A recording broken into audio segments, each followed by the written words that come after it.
he said, I didn't pick you because of experience. I picked you because of lack of experience. He said, I saw somebody that wanted to do something and had the voice for it and could give it a shot. I've learned as I go along that it's not always about the most experienced person. Yeah. Sometimes it's the person who's willing to try more because they don't know. I made it come up. Yeah. I made it come up. Yeah.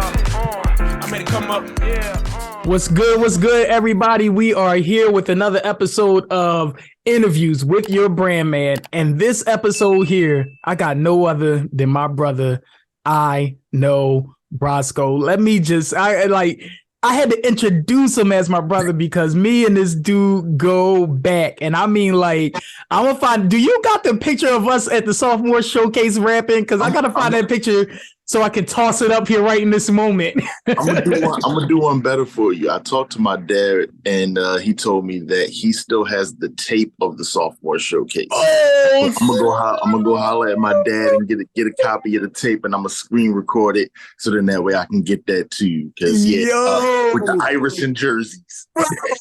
Okay, so listen, y'all gotta know that me and Sko go all the way back to ninth grade, before school even started. Me and him were at the dance store at the same time. Our parents getting us tights, and we like, what the heck is this tight stuff about? So me and this guy, what is this about? We go back to 13, 14 years old. Mm-hmm. We've been rapping together since 10th grade. Been rocking together ever since, and this is my brother. So yes, I am very excited about this interview because me and this guy got massive history, and y'all just gonna hear all about it. Y'all gonna hear all about it. We gonna hear about his story, but first, y'all, wherever you are in your cars, wherever you are on your podcast theater, wherever you are, please give this brother a round of applause for all his great work, all his effort, and welcome this king to Interviews with Your Brand Man, y'all. It is Know Brasco. Yo, you are most welcome, king. Yo, please tell people who you are, what you do, where you from. Give them the Know Brasco spew, so if they don't know, now they know. I got you. So go by the name of Know Brasco. My mom named me James. Born and raised in North Philadelphia. Went to school here. Did a bunch of this and a bunch of that, but my passion has always been music, and so I've been doing music for a long time now. I'm a little bit of everything. I'm a son. I'm a father. I'm all these different things all rolled into one. And I just try to take what I can and learn what I can and give it back in some form over a good beat and keep it moving from there. Say less, yo. Say less. All right, y'all. So I don't know. I'm like a groupie. I'm beaming from ear to ear because this is my guy. We was due to catch up anyway. You know what I'm saying? We would catch up anyway. You're right. But yo, man, we go. Y'all see the pictures. We've been on stage together. This is my guy right here, yo. This is my guy. And choreography and that. We had choreography on that joint. If you play the music, we probably still remember the same two steps. I know a couple of drums. Yo, I was like, yo, we might have to perform the joint at the reunion. Listen, I'm down for that. Yo, shout out to Theo. I saw you got the episode with Theo. Oh, yeah. You know what I'm saying? That's what he said to me. He said, "Oh, we got the entertainment right here." I said, listen, I'll pull up and, you know what I'm saying, do my 1-2 step. I do all the classics. All the classics, bro. All the classics, yo. Yeah, shout out to Theo, man. Theo Laws. His interview is dropping. We're recording this interview May 22nd. His interview is dropping in 3 days, May 25th. Dope. Man, just a dope brother, man. Just a dope brother. And so, here, now y'all see how it comes all full circle. We all went to high school together, all same squad. So I worked for Theo for a little bit. Oh, okay. Doing the floors? Doing the floors. I worked for Theo for a little bit, and that's just a testament to brotherhood. I was going through a bit of a rough patch transitioning from one job to the next. It was quick, maybe about 2 days into that transition. I just got a random call from Theo, and he was like, "Yo, what you doing on Monday?" I said, "Listen, man, my schedule freed up." He said, "How free?" I said, how free you need it to be. He said, I need you from like 7 to 3 for a couple weeks. I said, you got me. Dang. And you know what I'm saying? Every morning I would go link up with him and we would go knock some floors out at all the different places he had contracts at. It was a blessing because he called me at the perfect time. He didn't know what was going on. You know what I'm saying? Like, he didn't know what was going on. And I'm just happy that he was in a space where he needed something and I was in a space where I needed something, and God brought it together the way that he always does. So that's my guy, man. You know, yo, Theo, that's bro, that testimony right there speaks to exactly why I do these interviews and why my whole mission is about dreaming big. And I think whenever we dream big, we don't understand that. And I say this all the time. Our dreams are not just for us. Our dreams are for other people. And so when we dream big and live out our dreams, we are able to be there right in time, just like Theo was for you in that needed time. So, and it's all God's design. But if Theo said no to his calling, you know what I mean, or no to the situations or the circumstances at hand, where would that situation have been for you? You know what I mean? And so like, it's that testimony right there, not just the brotherhood, but what happens when you actually take those steps of faith in those leaps. And so let's get right into your story and the leaps and the faith that you had to maintain and keep, because my man, let me tell y'all, the reason I had to do this interview, and I like to interview entrepreneurs and artists, but mainly with Brosco, he's been doing this, like I said, since we've been in the 9th grade. Brosco ain't stopped. And he is the key quintessential gem of persistence to me. Whereas like I used to do the music. I was right there with him, used to rap, produce all that. Yeah, I don't do none of that no more. as soon as we stopped selling CDs, as soon as they was like, yeah, we don't buy CDs no more, they streaming. I was like, all right, hands up. I was like, what we gonna do? Sell USB drives? I don't get it. I don't get the game. I was out. I was like, there's no way to monetize here. I was out of the music game, and I was like, you know what? I'm gonna come back fresher and harder with some more dope art and kill the music game in another type of way. But you never stop, man. You continuously not only just drop mixtape after mixtape, album after album, video after video, mad collaborations, mad concert venues, mad performances. Like, you just keep pushing. And whereas people might look and say, yo, where are you going? What are you doing? And it's just like, I don't see that. I see the persistence and the pushing, because as long as you have your content and your stuff out there, nobody can doubt the fact that you've been out here grinding. That's a fact, man. And that's kind of what I lean on is the collective body of work for an extensive period of time. It's one of those things where it's like, there's a lot of fly-by-night things that happen and go by. But for me, at the end of the day, when I look back on certain things, I can say to myself, these were accomplishments that happened because I pushed.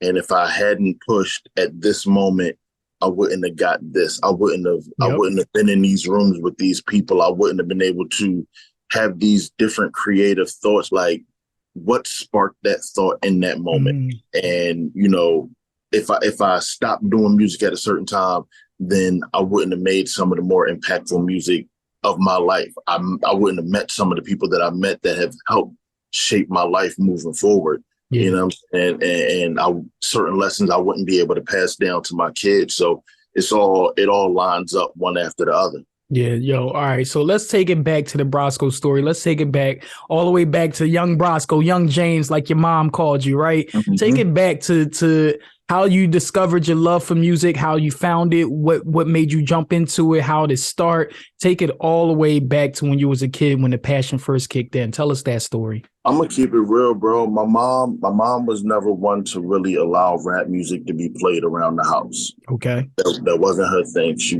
didn't really let the radio play. Like, she had music that she played, a lot of R&B, a lot of gospel music, and so, I heard the music all the time. And then being outside, traveling back and forth to school, I would hear the radio, hear the rap music and stuff. But rapping came to me by accident, man. Like, I was in like 4th or 5th grade, and I broke my wrist like right before the summertime started. So I couldn't, like, you a kid, every day, everybody just going to the neighborhood rec center pool. You know what I'm saying? I couldn't go swimming because my wrist was broken. So I was in the crib and I had I'm not going to say the name of the machine, but I had something that I could type on. Okay. It had a screen. It had a screen. Because it's going to date you, huh? It wasn't a typewriter. Okay, it wasn't no typewriter, all right. It wasn't no typewriter. No, it wasn't that. But I just started writing these little raps, just here and there, because I didn't have nothing to do during the summer.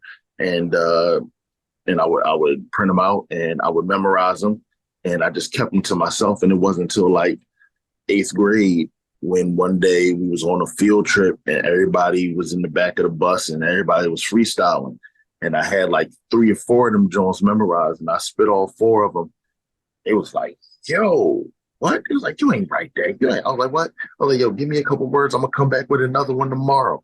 And they gave me some words and I went home and I didn't do my homework and I wrote a rap and I memorized it. And the next day I spit that joint at lunch. Like, yo, you can really rap.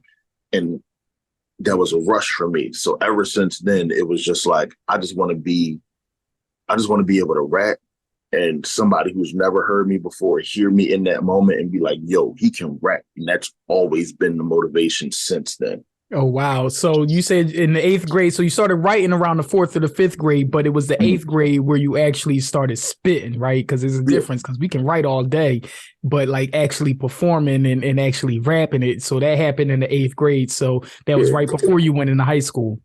Yeah, because nobody was rapping in like, it's not like now where like people start rapping, even then people started rapping young, but there wasn't no ciphers or no nothing going on when I was in 4th, 5th grade. But like 8th grade, when you start to hit them early teen years, you start to really, discover who you are and try to, put your imprint on who you are as a person for people to understand who you are as a young man. That's when you start doing, like, some people play basketball, I'm saying? Yeah. Some people play football, some people play piano, some people do tap dance, some people do all these different things, but you start to figure out who you are as a person, and then you sort of lock in on that. So I already had this thing for writing and just in general, just writing, short stories, poems, raps, all these different things. And it just sort of manifested itself into that type of outlet. It was like, you know what, this is the language me and all my friends speak.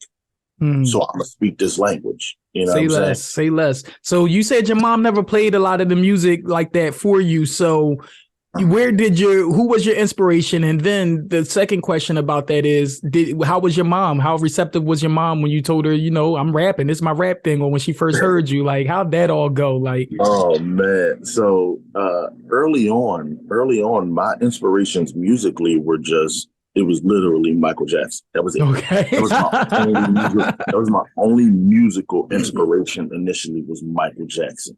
And then as I started to listen to more rap music and learn more about rap music and just be outside more. That was the time of Jay-Z coming into his own, DMX, early Cameron. You know what I'm saying? Because like I'm gonna keep it real, I wasn't outside during the Biggie era. But I caught a lot of the Biggie stuff after the fact. So all of the Bad Boy reunion, all of that stuff. Right, So I caught the Mace era, you know what I'm saying? Mace, Locks, so Bad Boy, Rough Riders, early Cash Money, all that stuff. That's the type of time I was on. And those are the things that influenced me the most as a rapper. But the first time my mom heard me rap, she wasn't the happiest because it had some words in it. Yeah. It had some words in it, you know what I'm saying? It had some words, and she wasn't the happiest about that. And, I tried to explain to her, like, this is how me and my friends talk. And, she wasn't the happiest about it, but she never, ever took away from my passion for it. She was always, very encouraging. She was like, it was the time of beat CDs. And, if you go to the bootleg, man, you might get you get the new Jay-Z, you get the new mixtape. My mom would make it a point to come home with instrumental CDs for me. Wow. She would do that for me. Wow. You know what I'm saying? And so she's always been super supportive of everything that I've done. But even in the early stages, she was like, if you want to do that, do that. She would try to always encourage me to, watch the language and, center the message. And, I've gotten better with that over time.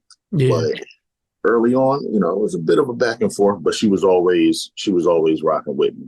Yo, that's what's up. That's what's up. And that's just a clear testimony to good parenting. Mm-hmm. Because I'm a firm believer in knowing not only what your children do, but what they love and pushing that, because mm-hmm.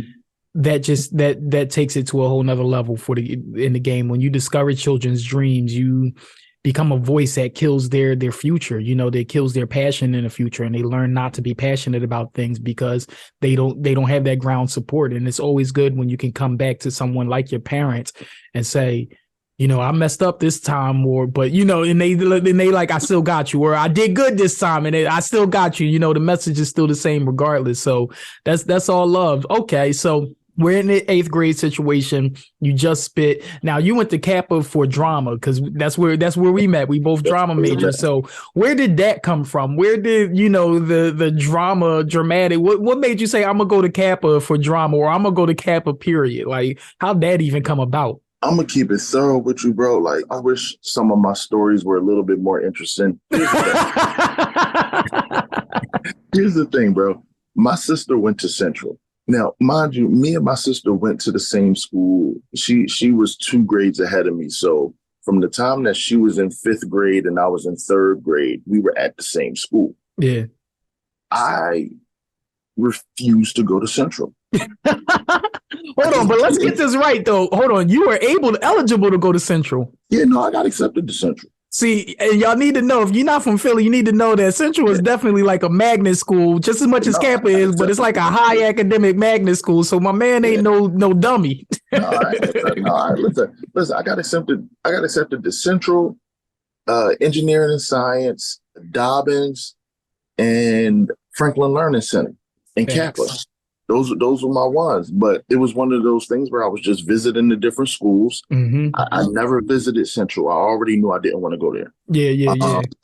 And then, I visited Kappa and I was like, yo, this is dope. And then they told me what the audition was. And I was like, all right, let's give it a shot. Like, at that time, I'm like, yo, I'm down to just do, like, all right, it's performing. Like, yeah. Now, have you ever performed prior? Have you done anything prior or anything on that caliber? I had done, funny story, nothing vocally. Okay. Nothing vocally, like outside of the same thing that all of us do, which is the church choir. Outside of that, now I did play violin for about 6 years. Yeah. And so I did a couple, violin recitals, and I did tap dance for shucks, 2 or 3 years. And so I did a couple of performances with tap dancing, but nothing where I had to project, my voice, and especially not anything of my own thoughts or my own writing outside of rapping. You know what I'm saying? And so, outside of like rapping in the neighborhood, but like in terms of stages, I did some violin, some tap dancing, but that was my first time acting. Like, going to Kappa was my first time doing any type of acting. I didn't even know what a monologue was. Wow, yo. I know there's a whole bunch of people that probably auditioned and did not get in. They had acting classes that grew up acting. No, but I'm gonna keep it real. Shout out always to Mel Williams. He told me, he said, I didn't pick you because of experience. I picked you because of lack of experience. He said, I saw somebody that wanted to do something and had the voice for it and could give it a shot. He's like, and I appreciate that, because I've learned as I go along that it's not always about the most experienced person. Yeah. Sometimes it's the person who's willing to try more because they don't know. Yeah, that's fact. And that worked out. That worked in my favor. So talk about that, like trying something you didn't know. So you got into Kappa and like you're around all these artists and these performers and X, Y, and Z, and you're learning the craft, you're learning the art right along with the experience and inexperience. And so what do you feel like that has done for you with your showmanship and your shows and your performances? Like now, how has that cultured that? Bro, it's everything. It's everything. First, let me say, it was intimidating at first. Like, I'm coming into a situation where you got people, like you said, who have taken acting classes for years. Yeah. You know what I'm saying? Who have done stage plays, people who were doing freedom theater not just acting, but dance as well. Like people who have really, had done, plays and little independent films. Like they had cut their chops, like they was outside. So certain things would happen, and certain words and lingo that's being used, and I was lost. And I like, once again, all the credit goes to Mel and Miss Bass, because they found a way to communicate things on a level where people who were experienced knew what they meant, and the people who they were grooming knew what they meant. Yeah. Everything I do in terms of stage shows, everything I think of going into performances, everything I think of going into doing music videos, it all comes from my 4 years at Kappa. Wow. Yeah, everything. Like even getting ready for shows, the way that I train before I rehearse. Yep. You know what I'm saying? Because there's a difference between rehearsing and practicing. So the way that I practice before I rehearse, as opposed to when I rehearse and then I do the show, like it's a process. And so, I'm sure, like, do you find yourself, my bad to cut you off, but just think about that thought. Like, do you find yourself a little bit more professional than other rappers out there when they are getting ready for their set or something like that? Do you find your mindset a little? Yeah. Okay. Yep. All the time, bro. All the time. And it's one of those things where it's like, but luckily for me, the people who I've had the pleasure to create with on a consistent basis have always, all right, I'll put it like this. After, because, we're going to get to the AME story. Yeah. But after doing AME and bringing that experience back to my guys that I was working with, like Features and Slick and Rob Dillinger, like, you know what I'm saying? Like, respectfully to them, they seen what I was doing with everything, and they never hesitated when I would tell them, yo, when we run in rehearsals, I don't care if we on the last verse of the last song, you miss a word, we start from the beginning. Yeah. It was never a pushback. Yeah. You see what I'm saying? Even up until now with with my brothers that I'm working with now, we just had a show yesterday. In rehearsing for the shows, it's like, yo, this is the standard. And nobody's ever like, yo, like, we're not doing that. It's always like, all right, bet, let's run it. You know what I'm saying? Yeah. So it always works out that way. Yeah. We at Kappa. You learn, you scraping your acting chops up. Now, we did a performance together. We were in the 10th grade for a sophomore showcase. Was that your first time rapping on stage? Yeah. All right. First time rapping on stage. I'm trying to, mine too. I started rapping. When did I started rapping? Like around the 8th grade. I started just like jotting down in my notebook, and poems turned into rhymes, and rhymes just kept being rhymes. And I would spit with my brother and my cousins and X, Y, and Z, but I was never looked at as anybody that could rap. Like I was always the joke. And so I remember our sophomore showcase. How did we even get that gig? Like, how did that even come about? Like, you and Brosco rap. Like, I feel like I really wish I had a better memory. I always tell people like my memory is like an iPhone. I got maybe like 64 gigabytes up here, and I just start tweeting stuff whenever I need to. I really feel like it was one of those things where they were like, we want to have some sort of musical interlude here. Yeah. And like, I don't know if we volunteered or. I think we both said we rapped, and they put us together because we both rapped. Like, we both rapped. It was like one of those things where it was like we both was like going to just try to get that spot and just do it. But they was like, no, both of y'all rap. We going, you know what I'm saying? We're going to put y'all on these steps, these little wooden steps. And y'all go ahead and rock out. And then you came up with the AI jersey concert. You like, yo, we both gonna rock the AI jerseys. If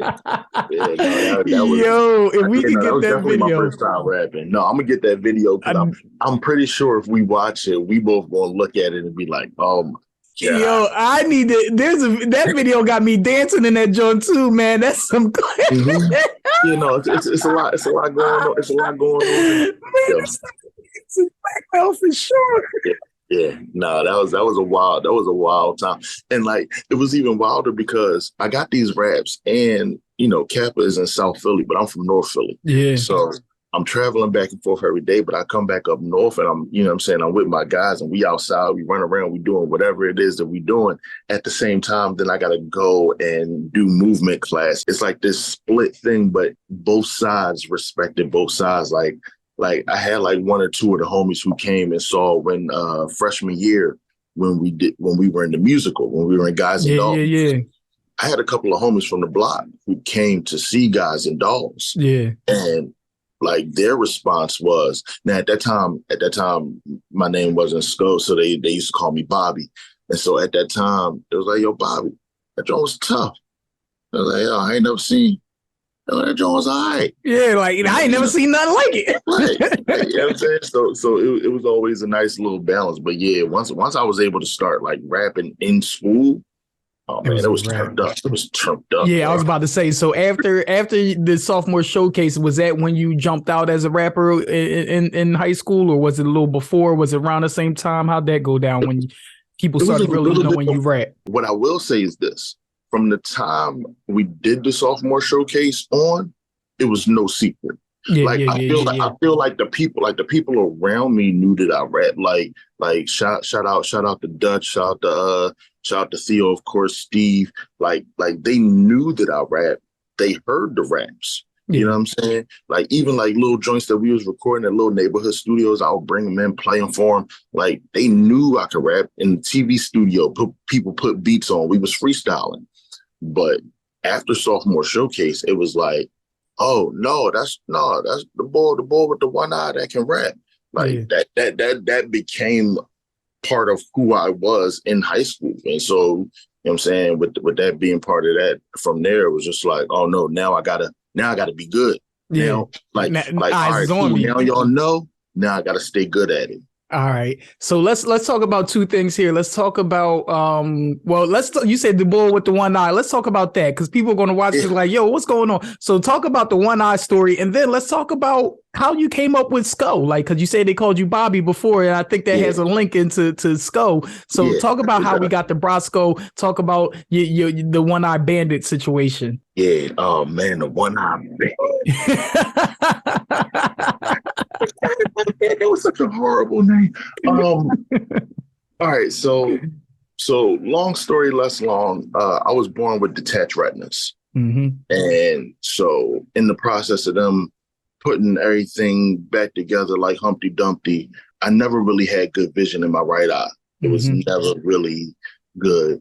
Now the funny thing is, sophomore year, later that year, after the sophomore showcase, I believe it was that year. It was either that year or junior year. Whenever they did the Western, you remember the Western? Yeah, I do remember that Western. That was 11th grade. Okay, so 11th grade. So around 11th grade, I started getting these really bad headaches and really bad like flashes of light to the point where I just couldn't function. And basically, I was having a situation where I had like blood vessels that were popping.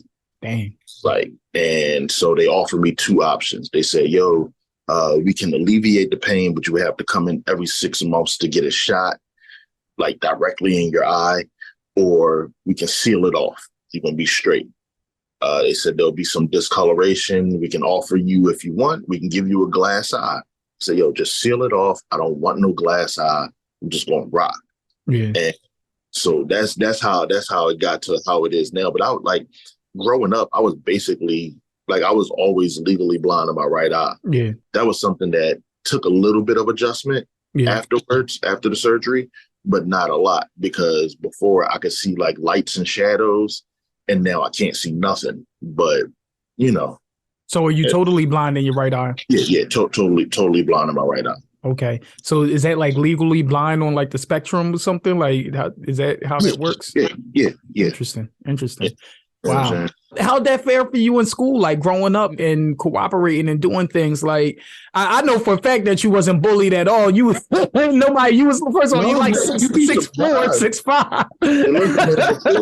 It's a lot of looking up to bully. Before I had my growth spurt, man, I got, you know what I'm saying? Because it was one of those things, like it was twofold. It was one of those things where like people who know me might make the wrong joke and now we got to rumble. But then also people who didn't know me. Like I said, you know, when I'm back home, like even not in school, when I'm just running around and whatnot, if I accidentally bump into somebody and then they would say something like, yo, watch where you going. Are you blind or something? Yeah, I'm blind. I'm turning around. I'm snuffing you. Now I feel away. You know what I'm saying? So got the right one.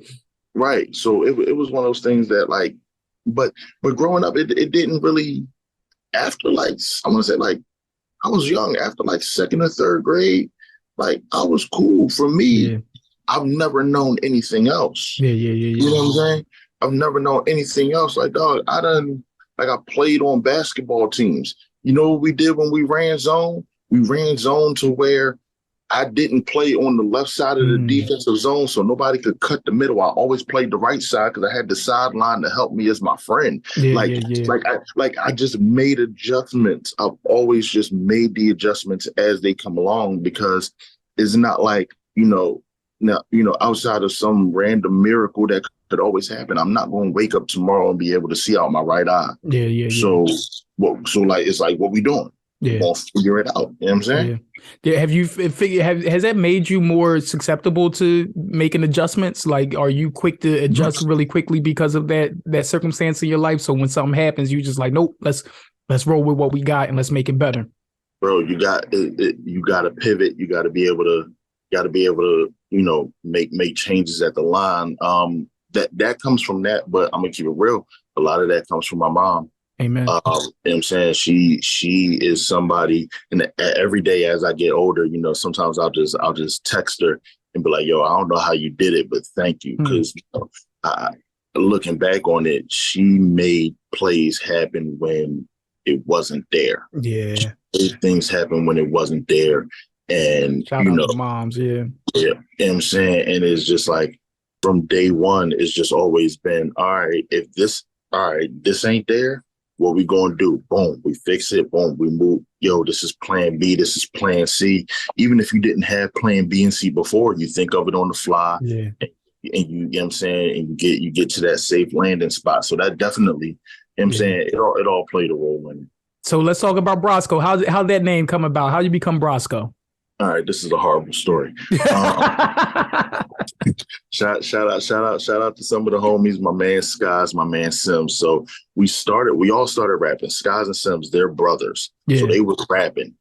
They didn't know that I rap, but we used to all kick it. We used to all play football, basketball. We from the same block. One day they was outside rapping and they was battling against two people.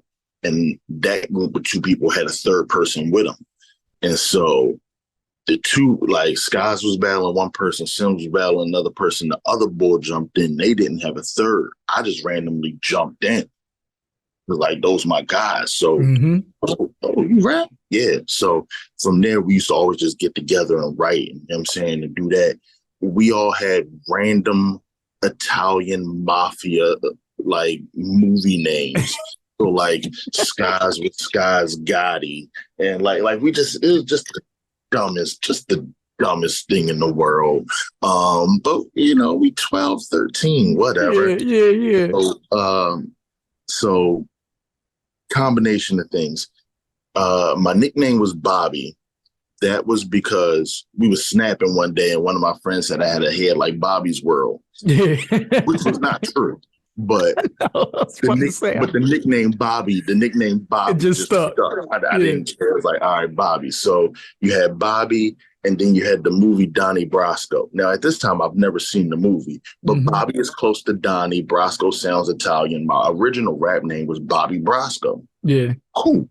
And then it transitioned over time. You know what I'm saying? It transitioned from Bobby Brosco to Brosco to Know Brasco. But yeah, the original onset of my name was from not watching Italian mafia movies, but having an Italian mafia name and just my hood nickname. Yo, because Donnie Brasco, because you watch the movie, Donnie Brasco's the snitch. Right.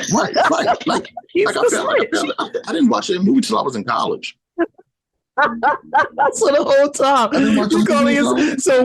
you found out that Donnie Brasco was actually a whole snitch movie, I had so many bars to flip that though. Okay. I was counter writing that because I used to always say somebody gonna try to use that. Yeah. And then I started counter writing against that. Okay. And, you know what I'm saying? And then as my name just progressively changed, it just became one of those things that never even really came up anymore. Apart. Yeah. it's one of those things that never even came up anymore. And then with the way rap names are nowadays, who really cares? Yeah, that part. And so, and you're so right about it, because Bobby Brosco is very close to Donnie Brasco, so you can make the correlation. But I know Brosco is a little different. It has a different ring. It has a different connotation to it. So I'm gonna think of a better story though. One of these days, because I write for a living. One of these days, I'm gonna write an entire backstory for. Bro, I think that's the funniest story. Like, we coming up with Italian names, and I just got one from not watching the movie and not paying attention. We just going through the list. You know what I'm saying? Like, niggas looking at the cast names on Goodfellas and like, you know what I'm saying? Like my man Flip. His name was Flip De Niro. Like, just because of Robert De Niro. De Niro, yeah, right. De Niro, like, you know what I'm saying? And so probably didn't even know that there was Spanish for money too. Dinero. You know what I'm saying? Yeah, no, it would work. Flip money. Stumbled into a lot of things.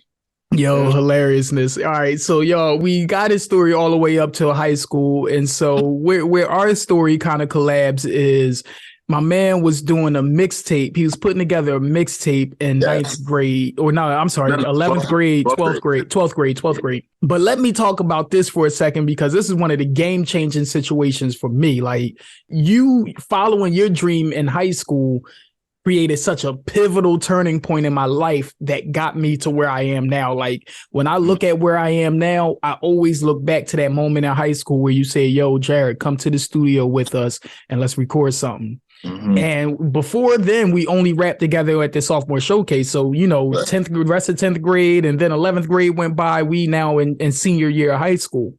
And Brosco putting together the mixtape, and he's like, yo, Smoke, that was my rap name. Yo, get on this joint with us. I ain't never been to a recording studio, a legit one in that sense, ever. I've been around people that recorded, but been in like rooms or however like that, you know, like the kind of the janky joints. And so we get there, and I had a beat from somebody from a studio. Now, I don't mean to call this situation janky, because he also did a situation that changed my life, which also, you know, turned in the whole AME situation, which we was a part of.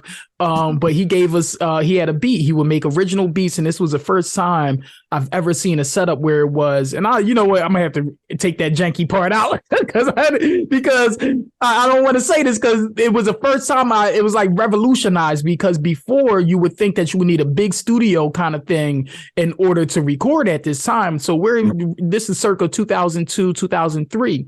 And my man around the summer of 2001, 2002, he had a computer, a microphone set up, and he had a keyboard, and that's how he would make his beats, and that's how he would record, and all this stuff was straight up official. So he had this beat, which was a sample from Barry White.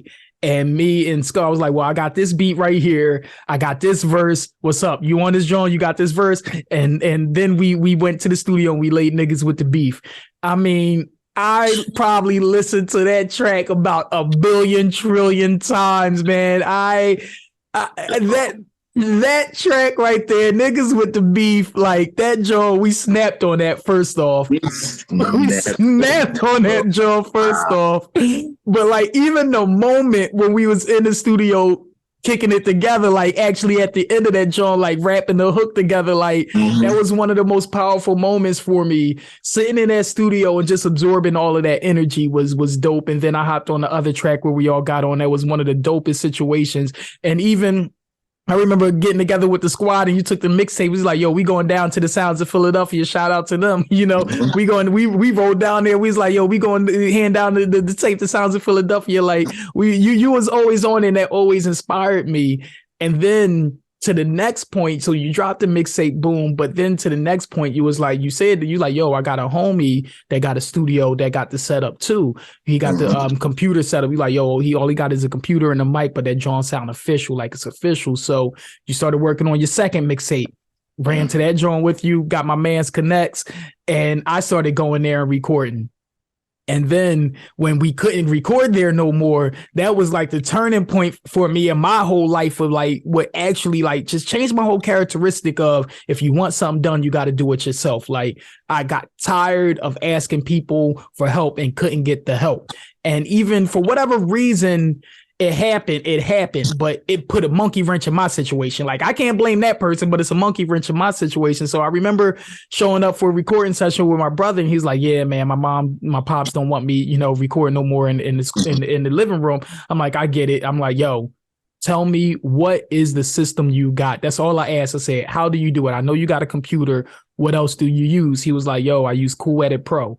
I ain't know nothing about no software, no computer, no Cool Edit Pro, no nothing. I was like, bet, that's what I'm gonna get. Saved up my money, got my first computer. I still got the same mic stand that I bought back then in high school. I cut school to go get all of this equipment in this joint, and I said and stumbled across Cool Edit Pro. I was able to get that off of somebody. That was just by the grace of God that conversation that happened. And I set up a studio in my closet, which then turned into AME.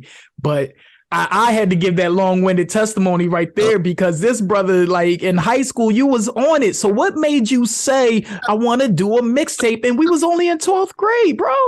It was one of those things where it was like I was recording with the homies around the way. We would find a studio, and they was giving us everything, but it was on tape. And we was making our own tapes where, you press the buttons and for Christmas, my mom got me the karaoke joint, so I'm recording straight to the tape. And for all those kids out there listening to this, a tape, it's literally something. It looks like it's a rectangle, and it has tape in it. And you know what? It used to get strangled around the tape part, and you had to pull it out and be gentle, and then put your finger there and crank it. Yeah, it was a tape. It was literally called tape because the music was on a tape. The music was on the tape. Our kids don't know nothing about that. We'll never will.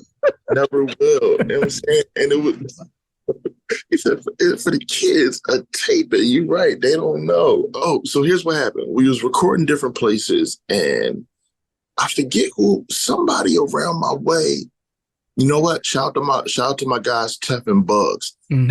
They had put a mixtape out on CD. Mm-hmm. And around that time, it's Philly people who are starting to make their, like, Beans in them made their name. Yeah. You know what I'm saying? Like, all these things are happening. And I'm like, yo, I'm gonna record at a studio. Dog. Okay, for the kids. There was this thing called the Yellow Pages. Right? Take on there, Skull. Take on there. Any type of business. CD, Yellow Pages, tape. It was the physical form of Google for phone numbers. So if you needed a plumber, you would get the Yellow Pages and open to the letter P and look for plumbers. And they had a list of plumbers, and you would call them, you know what I'm saying, and talk to them and see what their price. So I just went and looked and found recording studios. And part that y'all didn't see, bro, was I visited like 4 different studios before I decided on the one at on Second Street. And this joint was official too. And they could have got me. I was going these places by myself, bro. At you figure I was 15. I'm going by myself. I'm down South Philly. I'm deep down South Philly, like somewhere on Snyder Avenue at, 8 o'clock at night, because that's the only time they had open for me to do a tour of the studio. And I'm just going, and I'm just, seeing what's up. Oh, I don't like y'all prices. Oh, I'm not trying. All right, cool. I'm gonna go do this.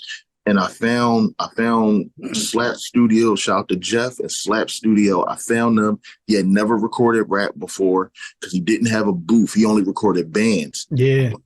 But his price was great.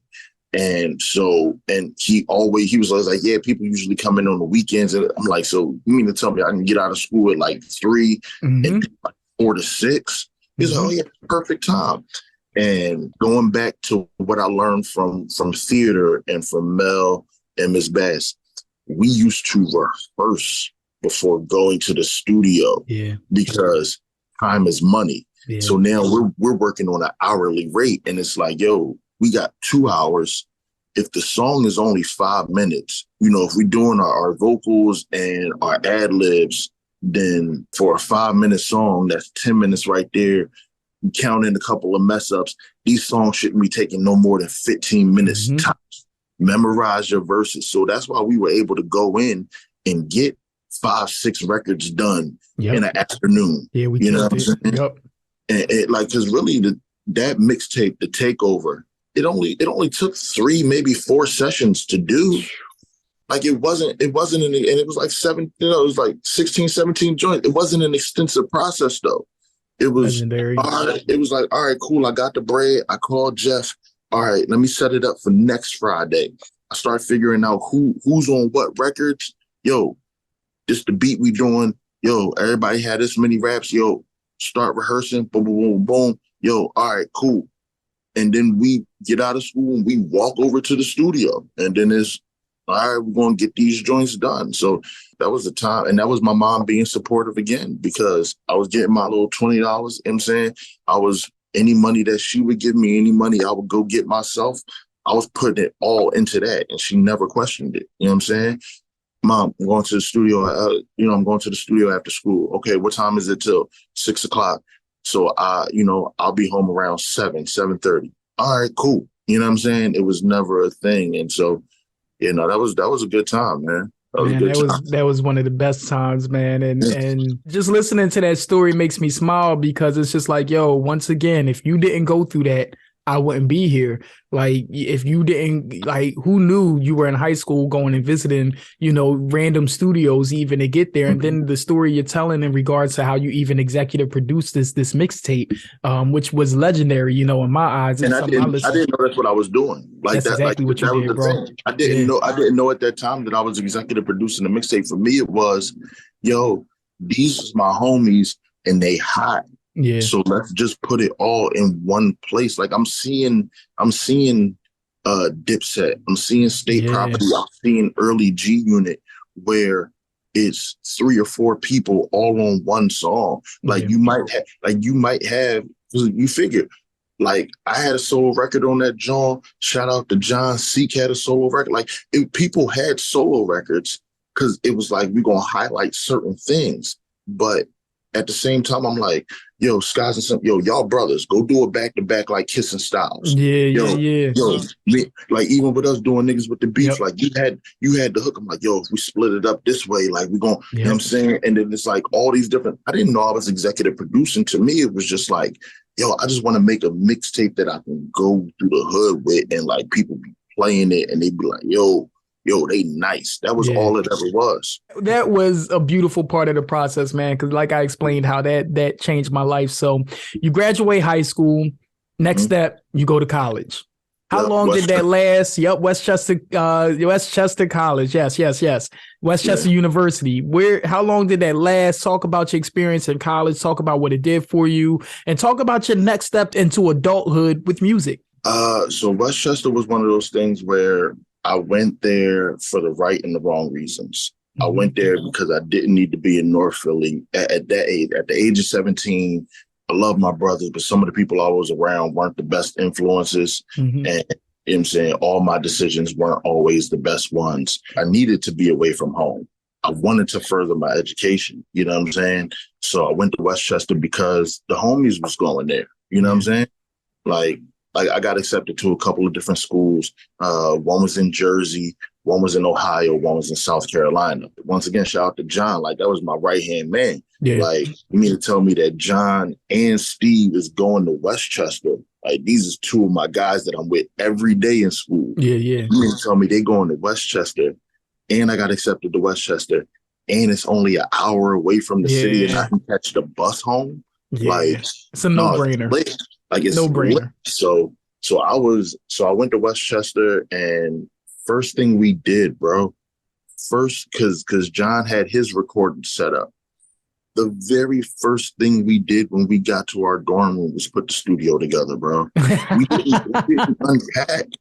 You ain't unpack. You ain't gonna get the book list. You ain't gonna check for no shorties. First thing y'all did was put the studio together. Holla at that, yo. That's what I'm talking about. Studio up, bro. That was the first thing we did. We set the studio up, like, because like they would have you get there a couple of days ahead of time for freshman orientation. If classes start on Monday, you got to show up by Thursday. The Thursday ahead of time. We get there on Thursday. Bro, we unpacked the studio, we set all that up, and then we unpack our stuff. And then we go to orientation. Then we go find out where the food is, where the shorties is, where the basketball courts is. So it was always a constant thing of class, study, record, play Madden, go see what was going on, come back, record again. Like it was a constant thing. Shout out to my brother Stocks. I met my brother Stocks. He was a year ahead of me, so he was already at Westchester. First day, true story. First day, we set everything up. We're walking two doors down from where our dorm room was. I hear a Swiss beat playing, like something that Swiss had produced. I think it was like a Cassidy record, but the rapper I was hearing wasn't Cassidy. So me, I knock on the door, open the door. Like, yo, what's going on? Yo, my name James, this, that, and third. Yo, who's that rapping on that drum? He pointed to the couch. It was my man Oswald. He's like, yeah, that's him right there. I'm like, all right, that's tough. I'm like, both of y'all rap? He's like, yeah. I'm like, well, look, it's me, it's my man John. We two doors down, right at the end. We rap whenever y'all want. Let's get something done. Like, yo, we're gonna pop through later on the day. We recorded the record that night. Yeah, that's love, yo. That's love. It was like that. And like when I tell you that, I still talk to Scholar to this day. Like that's my guy. Like I made a lot of connections in college that still carry on to this day. And musically, I learned how to write very fast. It was one of those things where it was like my college recordings was a lot of quantity over quality. Like I don't go back and listen to a lot of it, but I was figuring out, how I wanted to be as an artist. But we were, this is the download era. A song come out, we download the instrumental, do a freestyle that night, burn it up on CD and start sliding it under people's doors. You know what I'm saying? So I was battling a lot in college. That was what I was known for in college with rapping, with battling. I was battling everybody. They was bringing people to my dorm room. I was going to other people's dorms. I battled at a fashion show they had one time. Like that's what I did. I was battle boy. You know what I'm saying? That was cool. And I did college for 2 years. My grades wasn't what they needed to be. That's when I came back home. And let's talk about it. Let's talk about it. That's when because my man Sko came back home and I was like, let's get it. Let's get it. Like, yeah, bro, I was like, Sko, let's go. Let's get it. So let's talk about that. You came home from college and we talking about this. Let's let the audience in a little bit on it. Yo, my man Sko came home and he's always been, just the rap king to me. Like, and we had something going on. I built first off, once again, from his story, from him doing what he's doing and me kind of following behind the studios he was at, I finally built up my own studio. By the time he was in college, I built up an entire situation in my mom's basement and got that John crack-a-lack and then started bringing in artists, created the label. Sko was home. I was like, bet.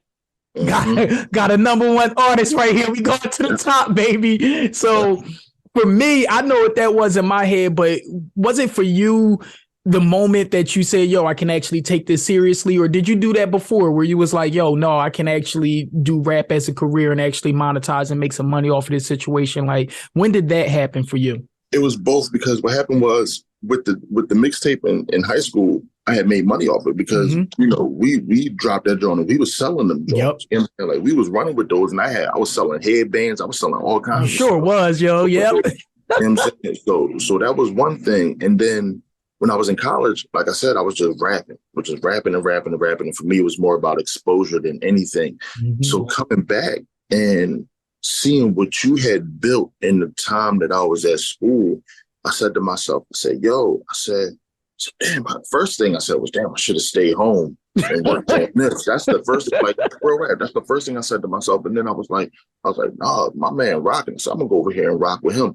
And you had incorporated a promotional style and, you know what I'm saying, like, to let the people in on this, like you was one of the first on the email blast. Yeah. Like, that was your thing, bro. Like that was your thing. Like we used to go to these different hot spots in the city. So like Broad and Chestnut, where they used to be Tower Records, 11th and Market, where the CVS is, the Clothespin, all these 69th Street, all these different places in the city. And we would go with CDs. We would go with a clipboard. We would go with a disposable camera. We would go with something to play the music on.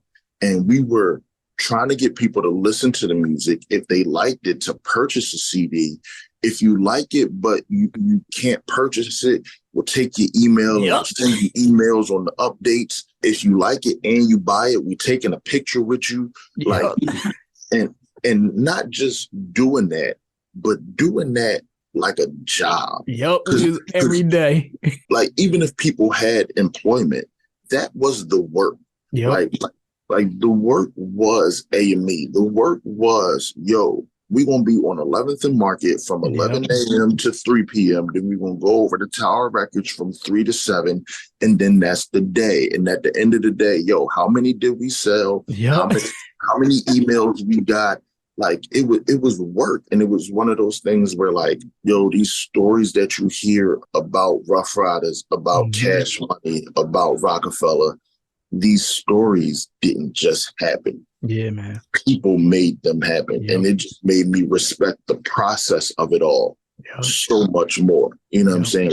Like I always thought it was, you know, and I've fallen back into that trap at times because I'm a creative more than I am necessarily. I've never been in love with the business of rap as much as just rapping. Yeah. So, you know, it gets difficult at times. But to me, that was my first real lesson in the business of rap. You know what I'm saying?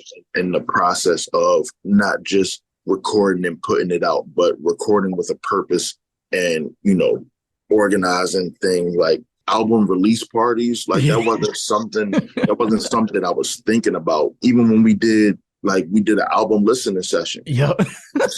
And took surveys too, right? Had people writing surveys up. Yep. And to me, like me saying, yo, we're gonna do surveys was me trying to impress you. Yeah. Like that was me yo, like bro is investing his time and his money into this. I want him to know that I take this seriously. We're going to get this feedback and we're going to sit down at the table and figure out what we need to do. And then like the snowstorm hit that same day and people still came out to listen to the album. Yeah. And as much as I love that album, here's the funny thing. I love that album. That is one of my favorite bodies of work that I created. The feedback wasn't the greatest. Yeah. People like in terms of lyrically, and I understand it now because I've gotten older, but like I was okay with that. I was always okay with taking criticism and trying to get better. Bro, another one of my favorite moments with you was when we were listening to the feedback of it and you were listening to some of the harsh criticisms of it. And I still take this to this day. You straight up leaned back in your chair. You was like, yo, that's cool. And I ain't even mad at it. He was like, but some people you just not going to impress. He was like, and some people, your music and your style and your art is just not for, and it's not for them. And I'm cool with that. And for me, I remember that was such an integrity learning moment for me because I always took criticism a little harder than even it looked like. I always took criticism very, very harsh. And that told me right there, and I still take it to this day, that I can't impress everybody. Everybody's not going to, my art is not for everybody. And so that's one thing. After that moment, I always forever respected you with your art because you understood what place it had and where in what market it deserved to be in. And you didn't try and fake being nobody else because you was like, I'm not changing my style because they don't like it. They don't like it. I'm gonna go find who likes it. Yep. I'm going to go find who likes it. Like, that's my thing. Like, it was like, because I didn't get to this point by not being nice. Like, I know I'm nice. Yeah. You know what I'm saying? Now, this is my first album, so I may be, you know what I'm saying, I may need to, you know, switch a couple things here and there, but I know that I'm nice. So, you know, all right, cool. They don't like it. But like one of the things that like, and moving forward, one of the things that I've always learned and always ask people, like, if somebody says they don't like my music, you know what I ask them? I say, who are your favorite rappers? It's never rappers who I could ever see myself working with. Yep. It's never them. Did that make sense? I'd be like, oh, all right, cool. I wasn't for you. Yep. And we should have established that prior. My bad. Yeah, right. It's all good. You know what I'm saying? Sorry if you feel like I wasted your 3 minutes. Yep. My apologies. But yeah, it's not for everybody. And we come from theater. There were times where we would be working on a scene in mid-scene. Yep. God, what the you doing? Yep, cuss us out. High school. Yep, cuss us out. Whoa, first off, bro, don't like I thought like I mean it was verbal abuse. Like it was low key child abuse on the low. Shout out to Mel. that was tough love. That was, you know what I'm saying? That was super tough love. Oh man, we needed it. They needed today in school, and I took on some of that tough love with the children that I trained, and got in trouble for it a little bit because it was too tough. Like people wasn't ready for it. But I'm like, yo, this is the real world. You got to cut it the way cheese gets cut. You know, when you're in the middle of working on something, and an authority figure tells you to stop, curses you out, and makes you fix it on the spot. Somebody writing on a piece of paper, I didn't like this word choice. All right, cool. Mm-hmm. Like it's so easy for me to be like, all right, cool. You don't like it. That is your right. Whatever. Yeah.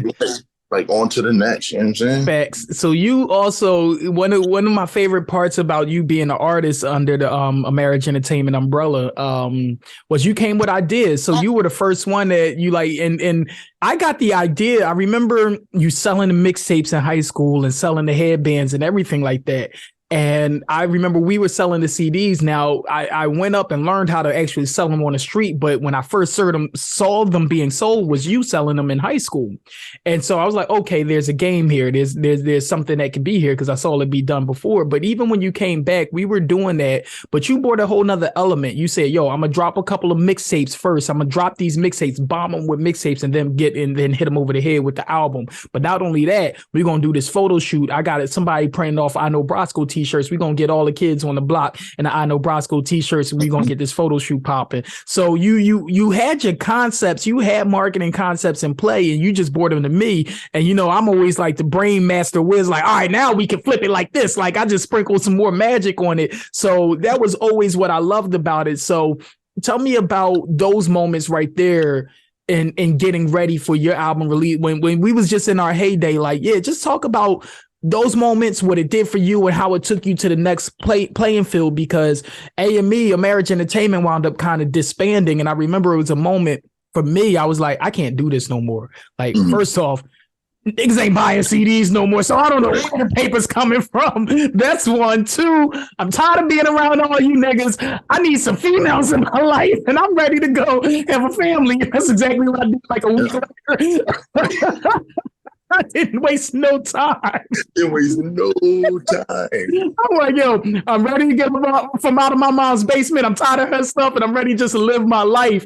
And so that's really a Marriage Entertainment disbanded. But Brosco, you took all your music. I was like, here's all y'all stuff, y'all. Take all your.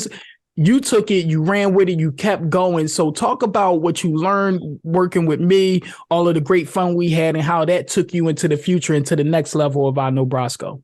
Well, one of the things, bro, like when I came back and what y'all were doing, y'all were running a machine, and I wasn't used to that. And so first, I'm going to tell you what my struggle was. My struggle was trying to find my fit into the mix without being disruptive, because I'm a very disruptive person at times when it comes to my music, because I believe in my music so much.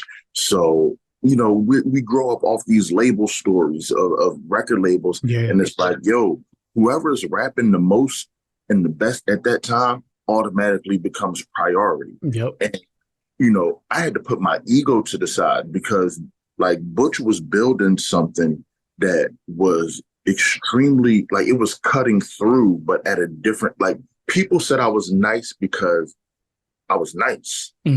People said Butch was nice because he was making them think in a way that they weren't thinking prior to hearing that song. And, you know, I had to put my ego and my pride to the side and say, yo, all right, it's Butch time.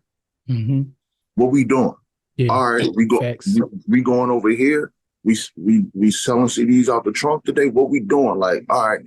So that was one thing. But where y'all pushed me, especially you, bro, I've always been big on presentation. Always been big on presentation, even to the mixtape from high school. Yeah. Dog, you never seen me sell a CD with a Sharpie on it. Nope. That's never been. And that's what I said from seeing you do that too, bro. I was on the same tip. Never, ever. Yep. Them out, dog. Like from the time when we did the mixtape, when we did the takeover, I went and I bought the machine where you could print the label and then press that joint on the CD. And I went to John's house for the weekend, and we burned CDs all weekend. and we burn them and press them and burn them and press them and put them in the cases and keep going. So when things like CD Baby and all that started to come into play with the first project, Engagement, the fold out of that and the packaging, and you know what I'm saying? Like I had the plastic wrap. I never had my album. I never had a project that I was on plastic wrap, bro. Like it meant something to me. You know what I'm saying?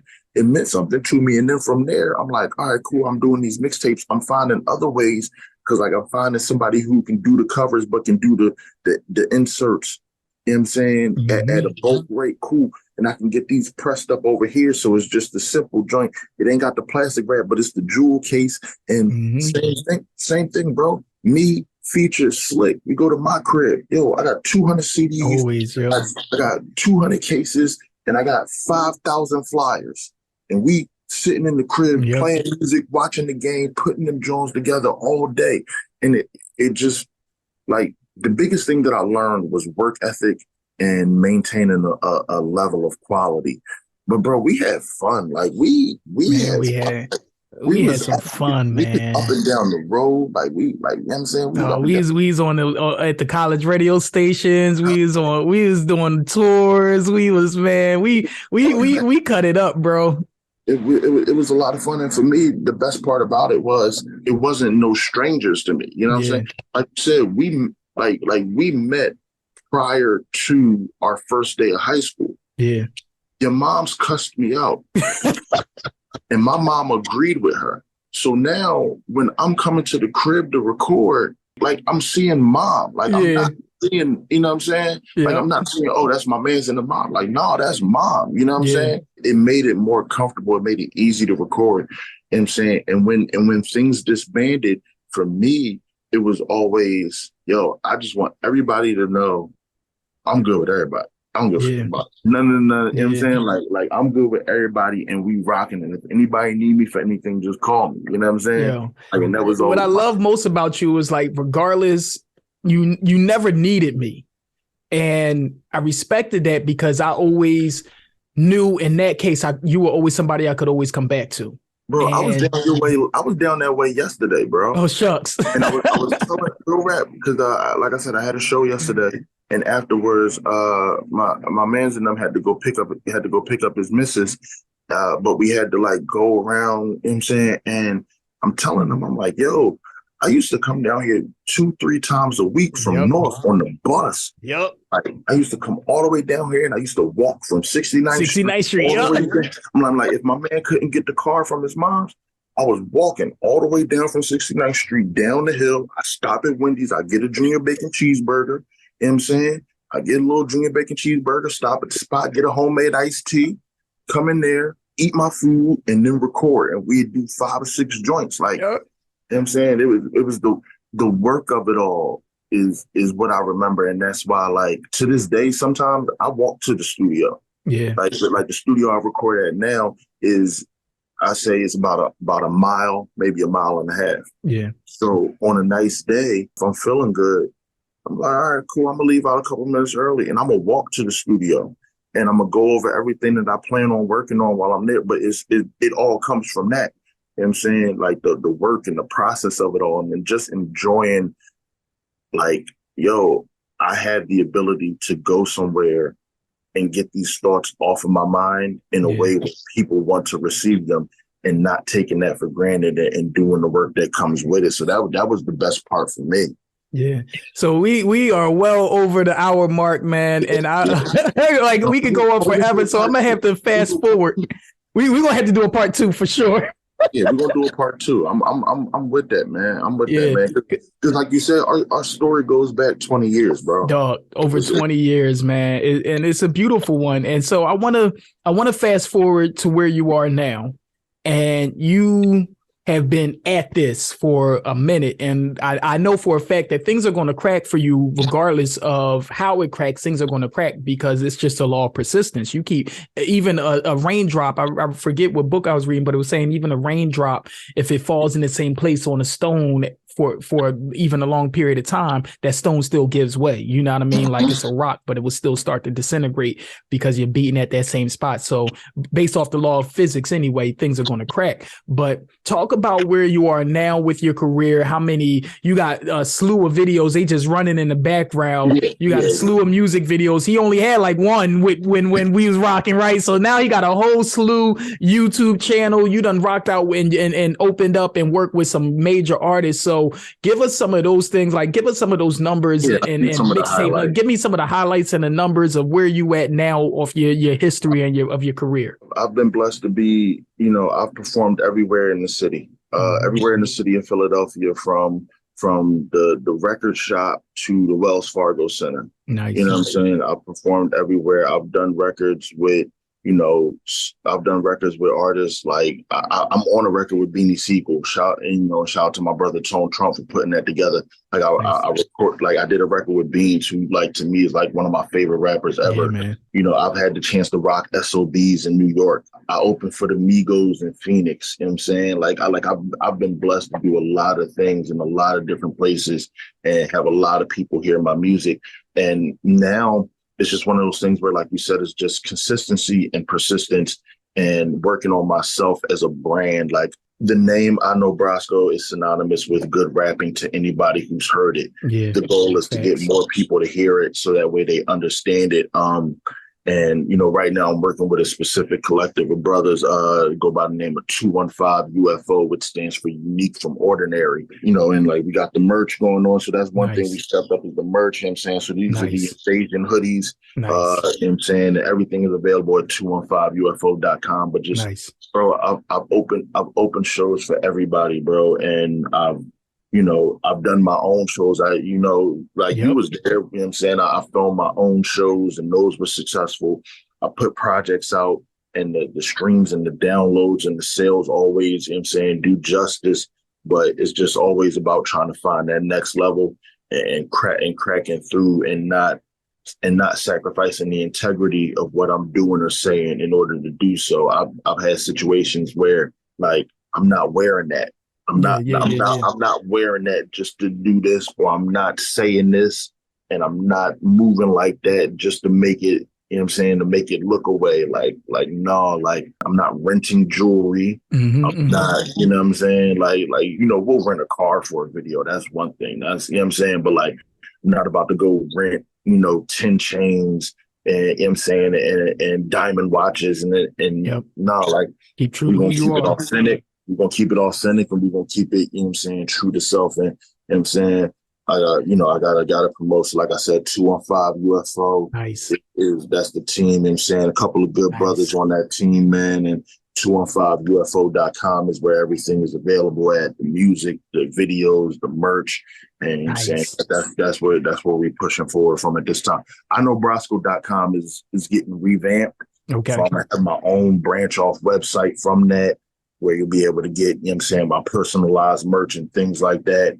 But right now, 215ufo.com is the way to get with me. Nice. So full circle story, man. Full circle story. So let's wrap this up with a nice little bow for the rappers out there. I really want to talk to the people out there, the artists out there that are independent. And I personally always thought that independent was the way to go. Hence, what I created with A Marriage Entertainment and continue to even keep pushing with.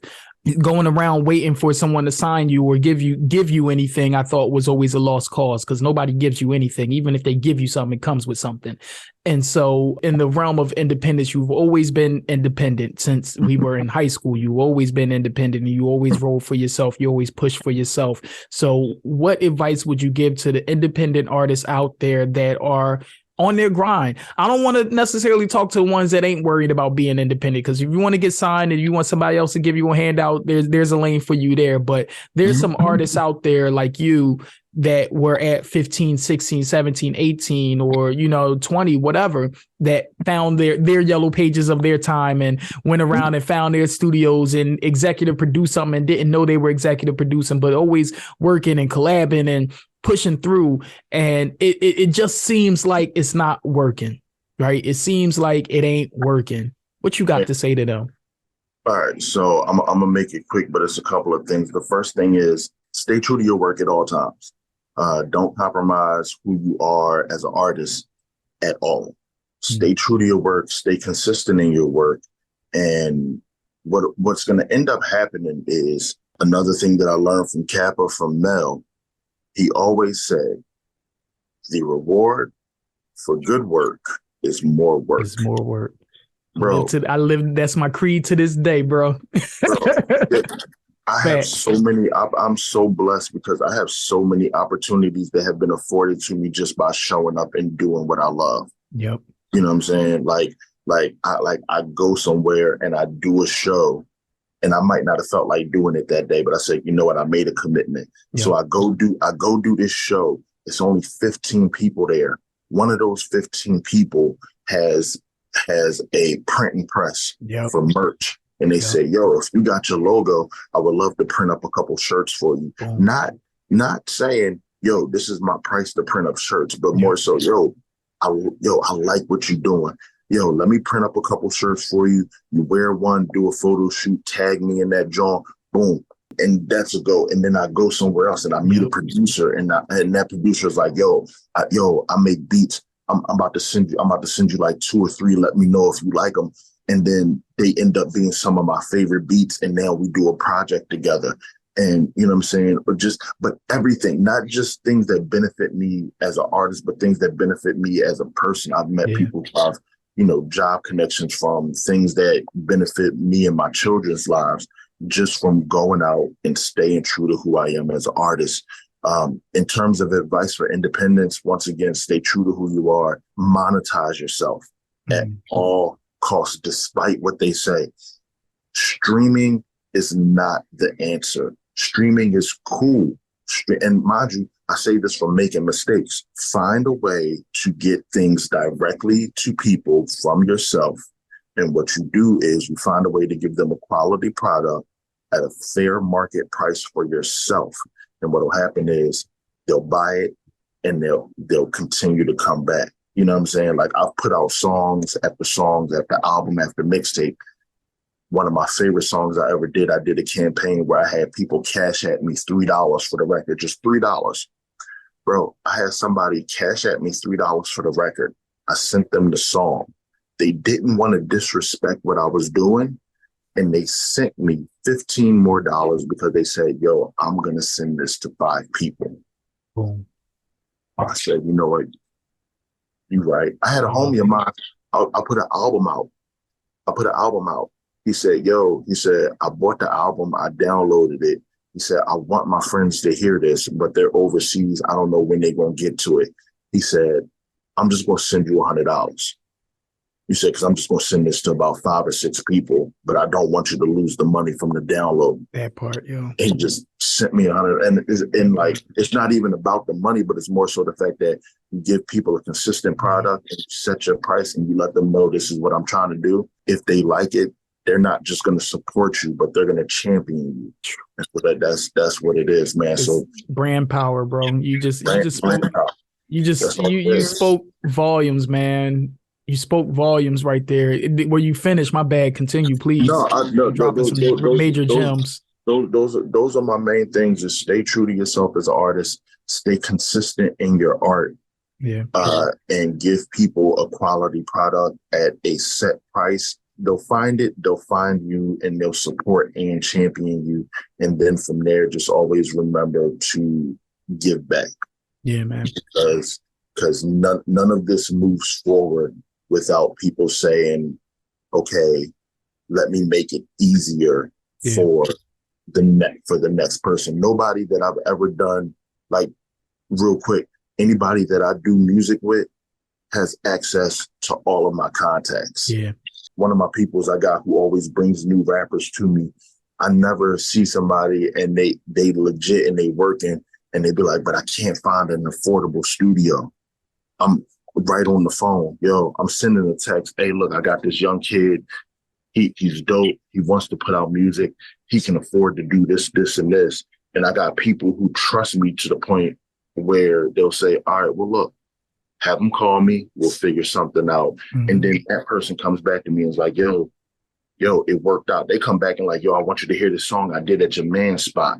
Like, all right, bet. You know what I'm saying? So it's just a cycle. Man. Art and consistency, man. It's beautiful because you turn into an OG of the game, man. Like, and your name is synonymous in the community, but like you really, really have cultured and built a community around you that follow you and want to see you succeed. So there's no doubt that you're going to succeed. And you speak in the language that I always speak in general, and learning how to brand yourself and monetize yourself.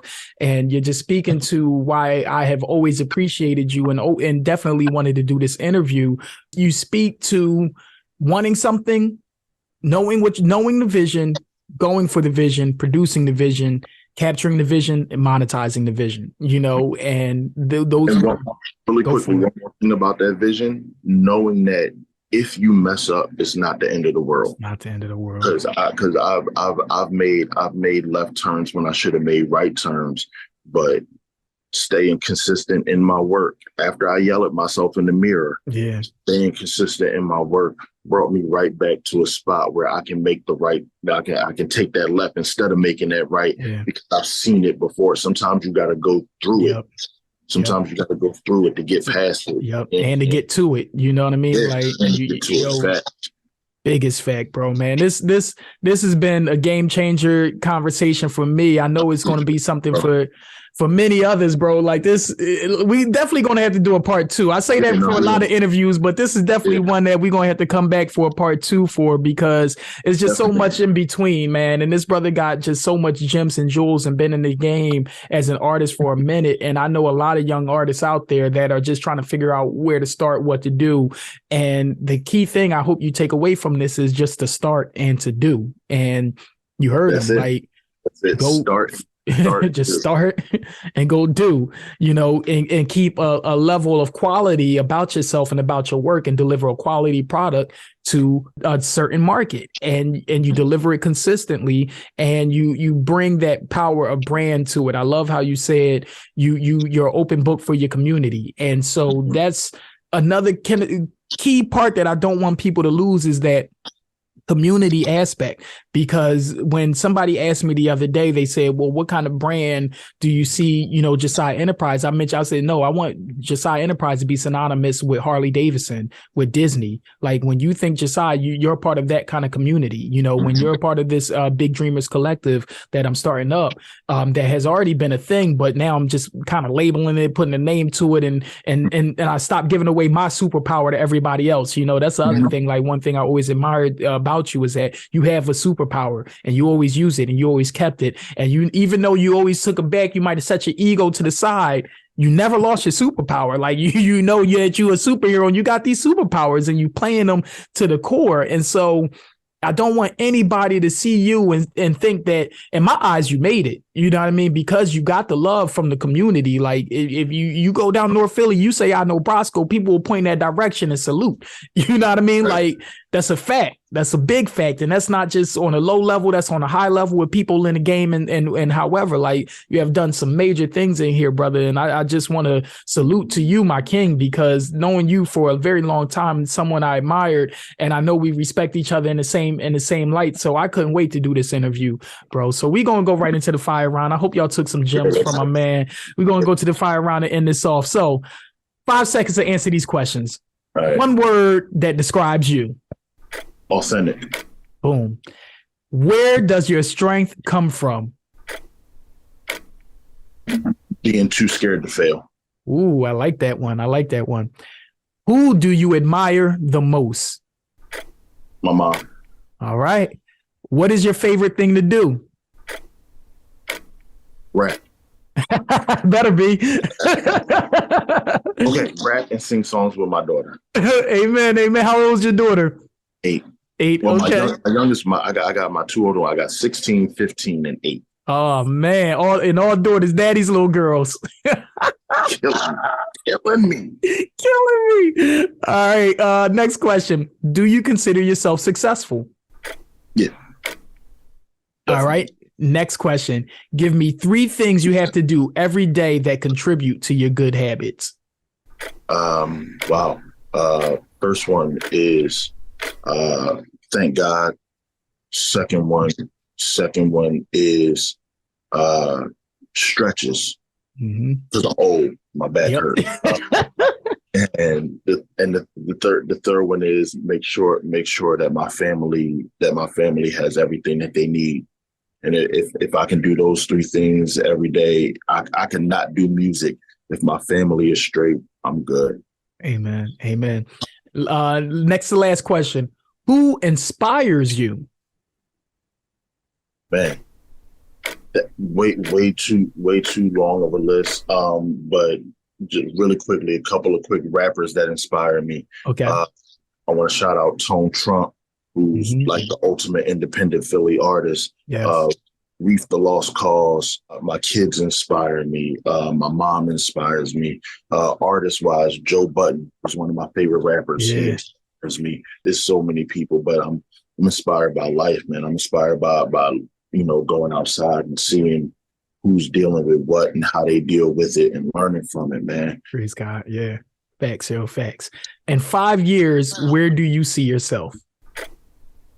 In 5 years, if I haven't hit the lottery, then if I haven't hit the lottery, I pray that I'm on tour. Like overseas, doing like a 2-week run overseas, coming back, doing shows in the States. If I hit the lottery, I ain't gonna hear from you. I'm changing the name. I'm out, bro. Like I'm gonna erase everything except the music. I ain't gonna have no socials, no nothing. They can't find me. That's right. I said the same thing too. I'm like, y'all ain't gonna see me, man. Y'all are not gonna see me. All right. Well, that concluded our fire round questions, man. This has been a dope interview. I know my editor is gonna be like, Jaret, 45. I'm like, listen, we gonna have to figure it out. I don't care. It could go to an hour and a half, man. We could do a 90-minute joint. Next time, I'm gonna have you come to the studio and hear the new work, and we gonna chop it up there. That I'm gonna have to arrange because that's gonna be a class. We're gonna have to get the actual footage. I'm gonna have to bring the cameraman with me. We're gonna do some official stuff, yo.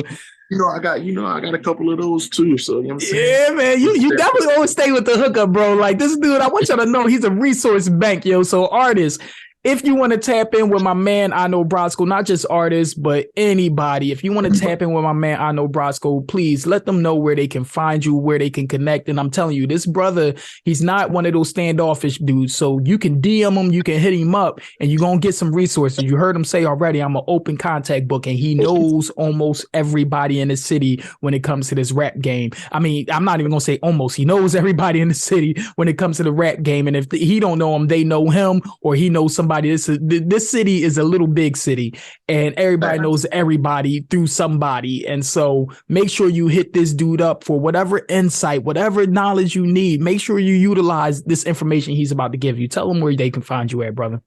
So Twitter, Instagram, those are both at I Know Brasco, IKNOWBRASCO.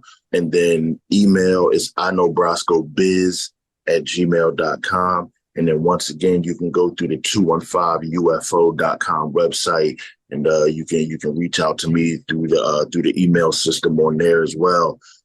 Music, merch, everything's on 215ufo.com. But hit me up, any of those ways, and you know what I'm saying, and whatever we can do to just try to keep the community of hip hop and rap and and fellowship just moving forward. I'm always open to that, man. So, you know what I'm saying, hit me up, and I'm also, and if I take a minute to respond, I got kids. So just Give me 48, 72 hours. Listen. Yeah, be patient with the kid. You know what I'm saying? Be patient with the kid, but I'm right back. You know what I'm saying? Say less. Well, y'all, this has been a dope interview, Brosco. Thank you for your time, and thank you for your energy and your space, man. Thank you for following your dreams, saying yes to your dreams, but also saying yes to this interview. We are all grateful and better because of it, and can't wait till part 2 is going to be much more official. We're going to give you the whole backstory. We're going to have to actually do a behind the scenes documentary because we really ain't go in on like our history like that, yo. We're going to get the cameraman. We're going to ride over to Kappa.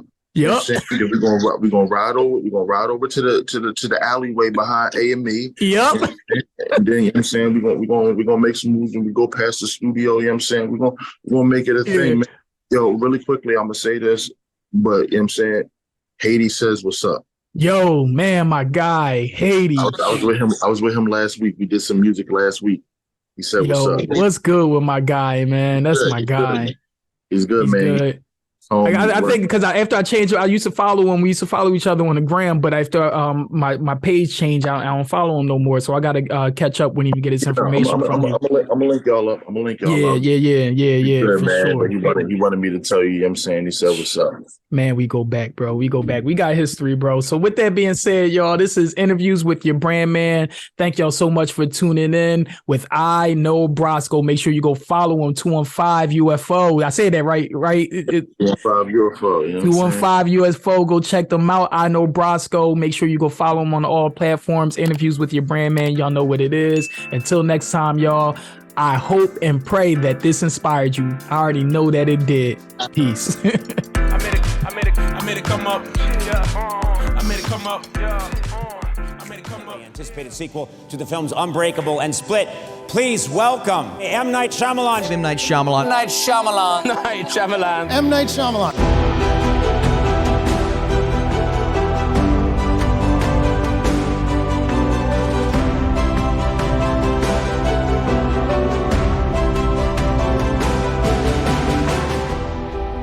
My name is Courtney Lene. I'm Siani. Hi, my name is Shahida. This is your big homie TC Stone Caldwell, and I am here to invite M. Night to the Destined Enterprise Theater Festival. Come on out and join us.